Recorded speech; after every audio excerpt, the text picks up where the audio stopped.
Dunia hukum kita korup. Hakim-hakim kita korup. Ini rasanya bukan sebuah dugaan lagi. Tapi memang begitulah kenyataannya. Begitulah realitasnya. Mafia peradilan itu benar-benar ada. Mafia peradilan itu memang benar-benar nyata. Makanya nih, sewaktu kita mendengar berita kalau Hakim Ju Yamto, hakim tunggal yang mengadili gugatan pra-peradilan Mas Hasto Kristianto, Sekjen PDI Perjuangan melawan KPK, sewaktu kita mendengar berita kalau Hakim Ju Yamto ini adalah seorang hakim yang korup, dia ditangkap oleh Kejaksaan Agung karena menerima suap puluhan miliar rupiah dalam penanganan perkara korupsi ekspor bahan baku minyak goreng. Ini mungkin terasa sebagai sebuah karma yang langsung dibayar tunai. Ini benar-benar terasa sebagai sebuah karma yang langsung dibayar kontan. Kita tahu, kita sudah merasa ada kejanggalan dalam putusan Hakim Ju Yamto terhadap gugatan pra-peradilan Mas Hasto Kristianto. Kita juga mendengar kabar kalau Hakim Ju Yamto ini telah mengubah putusannya setelah mendapat tekanan dari Solo melalui seorang hakim di Mahkamah Agung. Nah, sekarang dengan penangkapan Hakim Ju Yamto karena kasus suap senilai puluhan miliar, kita boleh dan bahkan patut menduga kalau Mas Hasto memang adalah juga salah seorang korban dari hakim korup Ju Yamto ini. Kita nggak bisa lagi percaya kalau Hakim Ju Yamto telah memutus perkara pra-peradilan Mas Hasto Kristianto melawan KPK. Kita pastinya susah buat percaya kalau korupsi, kalau menerima suap yang dilakukan oleh Hakim Ju Yamto cuma terjadi satu kali saja. Cuma terjadi di penanganan perkara korupsi ekspor bahan baku minyak goreng saja. Kita pastinya sulit buat percaya ini adalah kejadian pertama dan kejadian satu-satunya. Bisa jadi, sangat bisa jadi, Hakim Ju Yamto memang hakim korup yang sudah biasa menerima suap. Dia sudah biasa mempermainkan putusan perkara-perkara yang ditanganinya. Dan baru kali ini saja, baru di penanganan perkara korupsi ekspor bahan baku minyak goreng ini saja, dia terkena batunya. Dia tertangkap oleh Kejaksaan Agung. Terkait putusan perkara pra-peradilan Mas Hasto Kristianto melawan KPK, melawan Komisi Pemberantasan Korupsi, kita sudah mendengar kejanggalan putusan tersebut dari Mas Guntur Romli, salah seorang kader dan juru bicara PDI Perjuangan. Waktu itu, Hakim Ju Yamto menolak gugatan pra-peradilan Mas Hasto. Dalihnya, gugatan Mas Hasto kabur alias tidak jelas. Hakim Ju Yamto menilai gugatan pra-peradilan Mas Hasto kepada KPK kabur alias tidak jelas. Ini sungguh janggal. Ini sebetulnya benar-benar janggal. Sebab di dalam persidangan justru terungkap dengan jelas dan secara terang benderang bahwa berdasarkan fakta-fakta hukum dan keterangan para saksi, seharusnya Mas Hasto ini nggak ditetapkan sebagai tersangka oleh KPK. Itulah fakta yang terungkap di persidangan. Tapi sayangnya dengan dalih gugatan kabur alias tidak jelas, Hakim Ju Yamto seperti menafikan semua fakta persidangan itu dan menolak gugatan Mas Hasto. Terkait putusan aneh ini, menurut Mas Guntur Romli, dia mendapat informasi kalau keputusan Hakim Ju Yamto dipengaruhi oleh tekanan dari seorang hakim di Mahkamah Agung. Ada tekanan dari Solo melalui seorang hakim di Mahkamah Agung. Nah, melihat kenyataan sekarang kalau Hakim Ju Yamto ternyata benar-benar seorang hakim yang korup, dia sekarang ditahan oleh Kejaksaan Agung karena menerima suap senilai puluhan miliar rupiah, maka informasi yang didapat Mas Guntur Romli dan cerita ini sebetulnya memang sudah beredar luas juga. Maka informasi yang didapat Mas Guntur Romli mestinya nggak bisa kita nafikan dengan begitu saja. Bisa jadi, sangat bisa jadi, Mas Hasto Kristianto memang adalah korban dari ketidakadilan Hakim Ju Yamto yang korup. Nah, gimana? Gimana nih kalau menurut kalian? Gimana kalau menurut analisa kritis kalian? Melihat semua kejadian ini, melihat semua kejadian sekarang ini, rasa-rasanya adalah sangat tepat dan wajar kalau Ibu Megawati Soekarno Putri, belakangan ini tampil seringkali menyinggung soal bahayanya hukum yang diintervensi sama kekuasaan. Soal bahayanya hukum yang korup. Ingat, kita harus ingat, pentingnya hukum yang adil dan hakim-hakim yang bersih ini bukan cuma buat kepentingan PDI Perjuangan dan Mas Hasto Kristianto saja. Tapi ini adalah untuk kepentingan kita semua, untuk kepentingan bangsa Indonesia. Hukum yang adil dan hakim-hakim yang korup adalah masalah besar yang meruntuhkan kehidupan bangsa dan memundurkan kesejahteraan rakyat. Tanpa hukum yang adil dan hakim-hakim yang bersih, mustahil Indonesia bisa sejahtera. Mustahil Indonesia bisa jadi negara maju. Pastinya, sudah pasti harapan kita adalah penangkapan Hakim Juyamto dan kawan-kawan ini jadi peringatan keras buat hakim-hakim lainnya. Gak bakalan ada kata ampun buat hakim-hakim korup dan mafia peradilan ke depannya. Itulah harapan kita semua. Tapi sebetulnya, sesungguhnya, pasca penangkapan mafia peradilan Zaroff Richard yang ditemukan timbunan uang hampir 1 triliun di rumahnya di bulan Oktober tahun lalu, sesungguhnya harapan kita ketika itu adalah juga bahwa penangkapan tersebut bisa membuat para hakim takut dan jera. Kita berharap para hakim mengerem keserakahan mereka. Nyatanya, tapi kenyataannya, kejadian yang menghebohkan tersebut ternyata sama sekali nggak menyurutkan praktek mafia peradilan.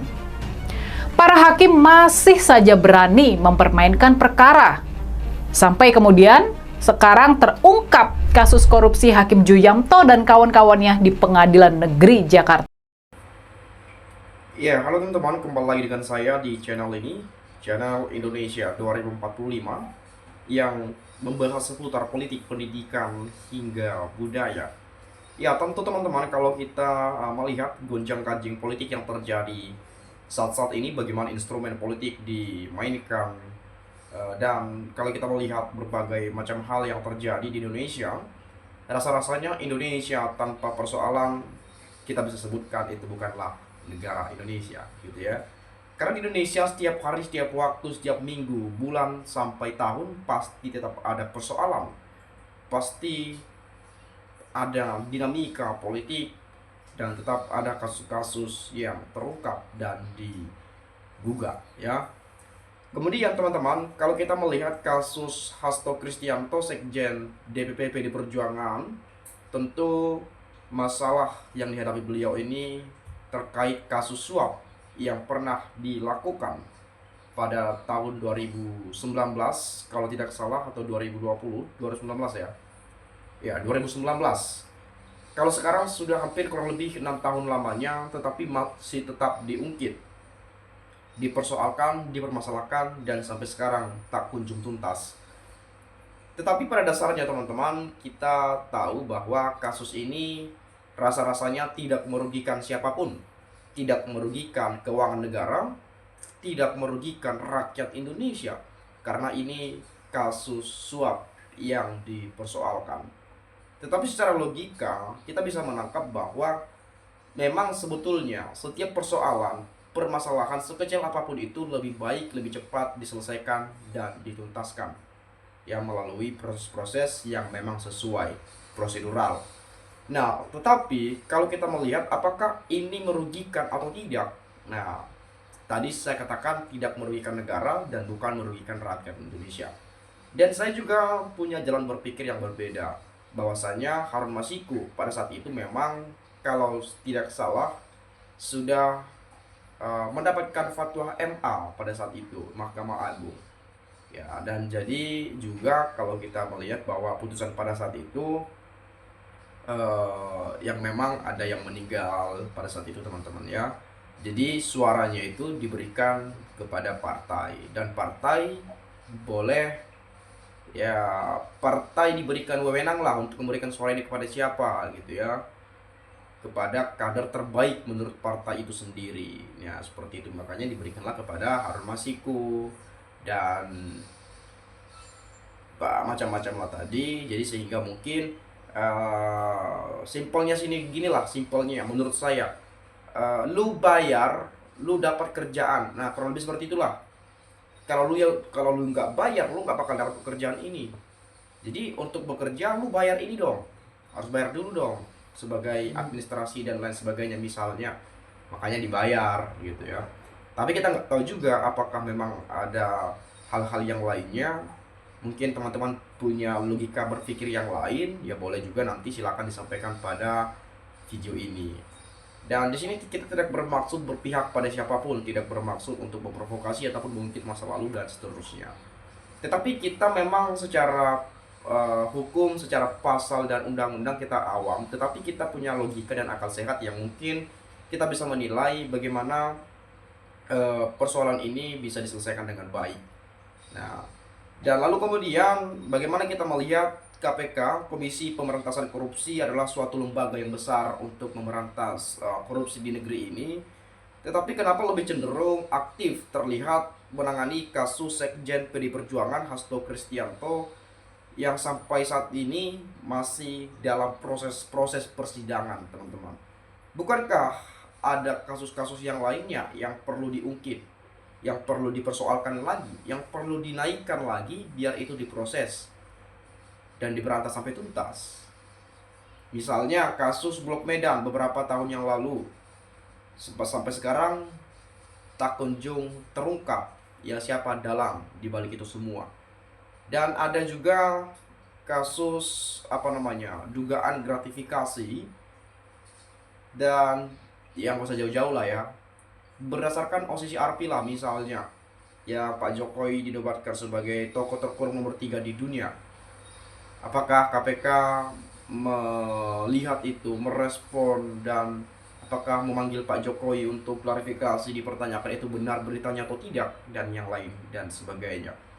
Dan bukankah kalau dibandingkan dengan kasus-kasus yang lain, kasus Hasto ini adalah kasus yang receh? Nah itu yang juga menjadi pertanyaan-pertanyaan yang sering sekali saya bacakan di beberapa komentar-komentar video yang saya tampilkan di channel ini. Tetapi terlepas daripada itu semua, ya ke depan bagaimanapun kita percaya ini berjalan dengan baik ya, meskipun ini terjadi sebuah pro dan kontra, perbedaan sudut pandang, punya perspektif yang mungkin tidak sama terkait kasus ini. Dan apalagi kalau kita melihat adanya penyampaian-penyampaian bahwa dalam kasus Hasto ini ada unsur politisasinya, teman-teman ya.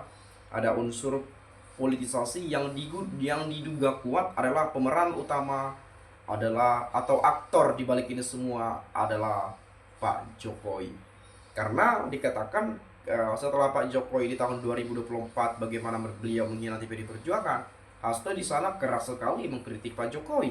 Dan bahkan Pak Hasto sebelum pada saat mengenakan rompi orange ya kalau nggak salah itu, beliau mengatakan